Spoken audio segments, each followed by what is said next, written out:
प्रशांत किशोर कितना नुकसान पहुंचा रहे हैं एनडीए को? कल मतदान होना है 122 सीटों पर, क्या लगता है तैयारी कैसी है?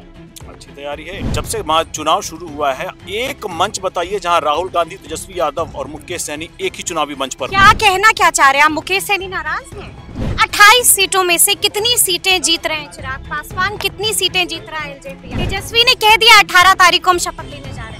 हाँ तो जाओ, वो मुख्यमंत्री नहीं प्रधानमंत्री का भी शपथ ले जाके। नमस्कार, हमारा नाम है समरीन और आपने देखना शुरू कर दिया है लाइव सिटीज। देखिए, कल 11 तारीख है और कल दूसरे फेज का मतदान होना है और ऐसे में अब सबकी निगाहें 11 तारीख पर टिकी हुई हैं और सबकी निगाहें 14 तारीख पर टिकी हुई हैं। सब जानना चाह रहे हैं कि आखिर इस बार बिहार में होने क्या जा रहा है और आखिर इस बार बिहार में किसकी सरकार बनने जा रही है। और ऐसे में लाइव सिटीज ने भी अभी बिल्कुल एक्सक्लूसिव बातचीत की है सांसद अरुण भारती से। तो उस बातचीत के दौरान अरुण भारती क्या कुछ कह रहे हैं, सबसे पहले आप उनको सुनिए। तो बातचीत करने के लिए अरुण भारती जी हैं। कल मतदान होना है 122 सीटों पर, क्या लगता है तैयारी कैसी है? अच्छी तैयारी है। इंडिया संगठित होकर के चुनाव लड़ रहा है और आप इसको धरातल पर देख भी रहे होंगे।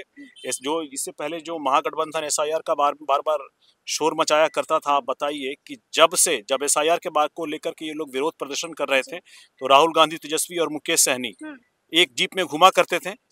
जब से चुनाव शुरू हुआ है, एक मंच बताइए जहां राहुल गांधी, तेजस्वी यादव और मुकेश सहनी एक ही चुनावी मंच पर। क्या कहना क्या चाह रहे हैं आप? मुकेश सहनी नाराज हैं? मुझे नहीं पता मुकेश सहनी नाराज है कि नहीं है, नाराज है या राहुल गांधी नाराज है या तेजस्वी जी नाराज हैं, मुझे नहीं पता।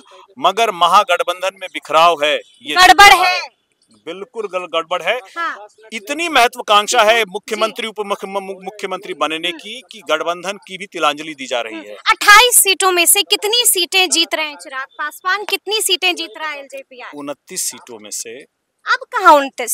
अब तो एक सीट पर खेल हो ही गया। हम लोगों ने कोई खेल नहीं हुआ, हम लोगों ने वहां पर अपने अंकित जी को हम लोगों ने समर्थन दिया है, हमारे ये है। और मुझे लगता है कि रिजल्ट आने दीजिए, बहुत समय नहीं बचा है। आपको फिर से वही स्ट्राइक रेट मिलेगा जो लोकसभा में था, जो झारखंड में था, क्योंकि उस वक्त भी कयास लगाए जा रहे थे कि चिराग पासवान जी को 1 या 2 सीटें मिलने जा रही है लोकसभा में। नतीजा सबके सामने है, यहाँ भी सबको चौंकाएगा। 100% स्ट्राइक रेट इस बार। बिल्कुल। चलिए, एक अंतिम सवाल, प्रशांत किशोर कितना नुकसान पहुंचा रहे हैं एनडीए को? देखिए, प्रशांत किशोर जी चुनावी समर में है और मुझे लगता है कि वो भी उनकी पार्टी को भी मुझे लगता है कि डिसेंट मत आएगा। फिलहाल अभी इस पर मैं कोई कयास नहीं लगाना चाहूंगा। हम लोग चाहेंगे कि एक बार रिजल्ट आ जाए तो किसका कितना वोट शेयर है वो सभी को पता चले। कहा ये भी जा रहा है पॉलिटिकल कॉरिडोर्स में, चर्चा ये भी है कि प्रशांत किशोर इतना नुकसान पहुंचा रहे हैं कि तेजस्वी यादव की सरकार तो बन जाएगी। चलिए, हाथ कंगन को आरसी का क्या, पढ़े लिखे को फारसी क्या, 3 दिनों में देख लेते हैं। तेजस्वी ने कह दिया 18 तारीख को हम शपथ लेने जा रहे हैं। हाँ तो जाओ, वो मुख्यमंत्री नहीं प्रधानमंत्री का भी शपथ ले जाके। तो सुना आपने कि एलजेपीआर सांसद अरुण भारती ने क्या कुछ कहा है। देखिए, हमने उनसे सवाल पूछा था कि आखिर इस बार एलजेपीआर को कितनी सीटें आने जा रही हैं। हमने उनसे सवाल पूछा था कि आखिर इस बार प्रशांत किशोर एनडीए को कितना नुकसान पहुंचाएंगे और आपने देखा है कि क्या कुछ कहा है अरुण भारती ने। बड़ा बयान दे दिया है। क्या कहा है वो हम आपको सुना चुके हैं, लेकिन हमने आपको ये भी बताया है कि अरुण भारती ने आज बड़ा बयान दिया है, बड़ी प्रेस कॉन्फ्रेंस की है। तो इस पीसी में क्या कुछ कह रहे हैं अरुण भारती, वो भी आप सुनिए। साथियों, सबसे पहले एनडीए गठबंधन के सभी बड़े नेता माननीय प्रधानमंत्री नरेंद्र मोदी जी, अमित शाह जी, जेपी नड्डा जी, राजनाथ सिंह जी, माननीय मुख्यमंत्री नीतीश कुमार जी और हमारे नेता चिराग पासवान जी और सभी बड़े नेता, एनडीए के नेता जिन्होंने अपना प्यार, स्नेह और आशीर्वाद एनडीए के उम्मीदवारों को चुनाव प्रचार में दिया है, उन सभी का हम लोग आभार प्रकट करते हैं, सभी का धन्यवाद प्रकट करते हैं।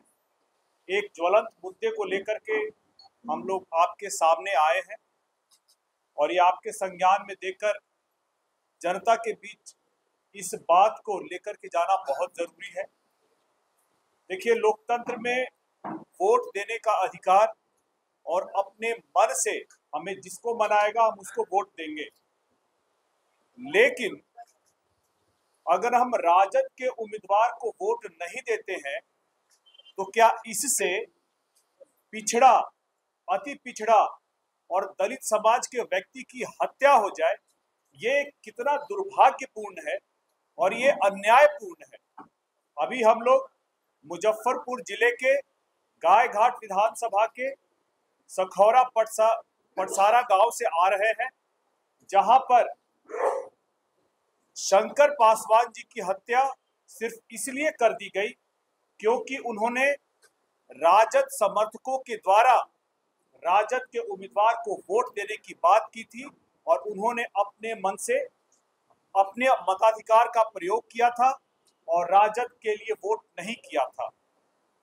ऐसे में सवाल यही उठता है कि लोकतंत्र में जब सभी को अपने मन से, ये उनका अधिकार है, वोट देने का अधिकार है, तो फिर अगर राजद को वोट नहीं मिलेगा तो क्या राजद समर्थक वोटरों की हत्या कर देंगे? एक ऐसी ही दूसरी घटना हम लोगों के संज्ञान में आई है गोपालगंज में। गोपालगंज जिले के सिधवलिया विधानसभा में संजय राय जी ने एनडीए के प्रत्याशी के पक्ष में अपना मतदान किया और उनके परिवार के 6 लोगों को राजद के समर्थकों ने बहुत पिटाई की। एफआईआर दर्ज हो चुके हैं, पुलिस निष्पक्ष होकर कार्रवाई करे, मगर सबसे ज्यादा जरूरत इस बात की है कि अभी सरकार बनी नहीं है, अभी मतों की गणना नहीं हुई है। उससे पहले ही अगर राजद के समर्थक इस तरह से जंगल राज का अपना उदाहरण पेश करेंगे बार बार, तो ये लोकतंत्र के लिए ही बहुत ही दुर्भाग्यपूर्ण है और ये इनका इतिहास रहा है, इनकी चाल चरित्र और नीयत रही है।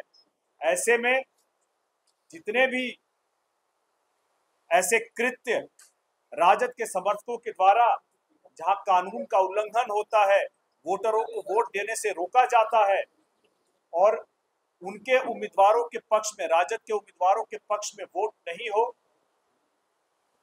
तो समाज के लोगों को पीटा जाता है और पीट कर उनकी जान ली जाती है। तो इसकी जांच होनी चाहिए और जांच होकर के जो दोषी है उस पर कड़ी कार्रवाई होनी चाहिए। तो सुना आपने कि पीसी में क्या कुछ कहा है अरुण भारती ने, और आपको हमने ये भी सुनाया है कि तेजस्वी यादव को लेकर के अरुण भारती ने क्या कुछ कहा है, कटाक्ष कस दिया है।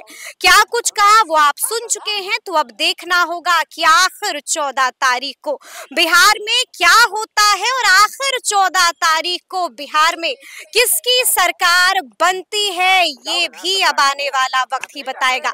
तो फिर ये पूरी बातचीत, ये पूरा वीडियो आपको कैसा लगा है, कमेंट करके हमें जरूर बताइएगा। तो ऐसे तमाम अपडेट्स के लिए बिल्कुल ऐसे ही हमारे साथ बने रहिएगा और देखते रहिएगा लाइव सिटीज। बहुत शुक्रिया।